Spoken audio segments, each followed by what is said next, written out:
আমার নেহা সে যে কিছুই খেতে চায় না।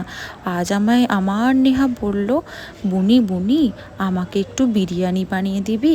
আমার নেহা সে যে কোনো কাজই পারে না, কাটাকুটি তো অনেক দূরের কথা। আমার নেহার যে কি হবে ওটাই মাঝে মাঝে ভাবি।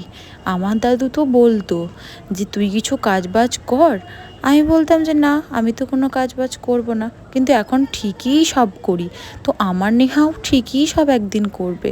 তার জন্য আজকে আমি আমার নেহার জন্য বানাচ্ছি বিরিয়ানি। তাই আজকে আমার নেহার জন্য কি করে বিরিয়ানি বানাচ্ছি চলো সেটাই তোমাদের সাথে শেয়ার করি। আমার নেহা সে যে বিরিয়ানি খুব পছন্দ করে, চলো আমার নেহার জন্য আমি কিভাবে বিরিয়ানিটা বানাচ্ছি তোমাদের সাথে সেটাই শেয়ার করি। আমার নেহা বেশি মশলা খেতে পছন্দই করে না, তাই আমার নেহার জন্য আমি সিম্পলভাবে একটা বিরিয়ানি রান্না করছি।